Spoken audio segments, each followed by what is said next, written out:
Le ministre de l'Aménagement du Territoire et des Services fonciers, Lilson René de Roland, annonce l'annulation du bail accordé à un opérateur touristique sur l'île de Sakati, ainsi que la restitution des terres aux communautés par un processus d'acquisition à un prix symbolique et le maintien de la réserve touristique dans le domaine de l'État. Le ministre s'est rendu ce lundi à Nouzbé pour trancher sur ce conflit qui oppose les habitants de Nouz-Sakati au projet touristique en question. La décision du ministre s'inscrit dans le cadre de l'opération domaniale concertée, ODOC, un processus que le ministère entend généraliser à tout Madagascar. Pour clarifier les droits fonciers, le ministère engagera des consultations systématiques avec les propriétaires et les chefs locaux, annonce le ministre.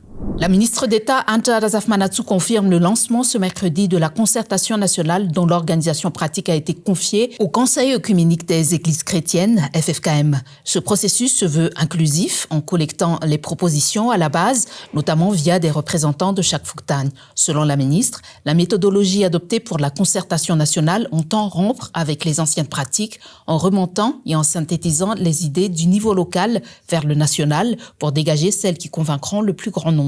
La collecte et l'analyse des propositions est prévue pour durer 6 mois. La ministre a toutefois indiqué qu'une phase préparatoire de 2 à 3 mois est nécessaire pour la sensibilisation avant le démarrage des discussions dans les Fuktan. Le colonel Fetari Vrabionatsu a officiellement pris ses fonctions à la tête du Central Intelligence Service, CIS, ce lundi. Il succède à Rufin Lebiria, qui indique avoir démissionné de son poste et dont la nomination a été abrogée la semaine dernière. Le nouveau directeur général du CIS a affirmé que le service alignerait sa stratégie avec celle du pouvoir en place en insistant sur la transparence et la lutte contre la corruption. Concernant la présumée tentative de coup d'État un mois plus tôt, l'enquête se poursuit, a déclaré le colonel. Depuis l'annonce d'une tentative avortée de coup d'État et d'assassinat contre le président Michael Randjenirin par Lebiria Rufin Todzar le 8 novembre dernier, aucune information nouvelle n'avait été rendue publique sur l'enquête. Pour lutter contre les accidents de la route, première cause de mortalité chez les 5 à 29 ans, l'Agence des transports terrestres ATT renforce la sensibilisation en milieu scolaire. Une opération ciblée a été menée ce lundi dans les écoles Fan School Tsarasoch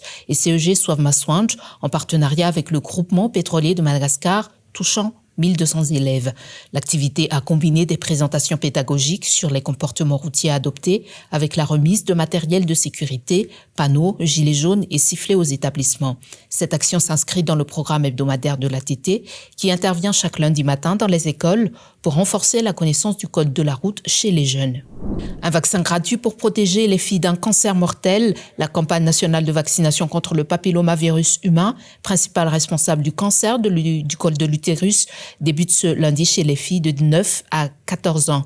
Cette initiative menée par le ministère de la Santé publique avec ses partenaires vise à réduire l'impact de ce cancer qui provoque annuellement 41 décès à Madagascar. Face à un traitement curatif coûteux, la stratégie privilégiée est la prévention par un vaccin, souligne le ministère.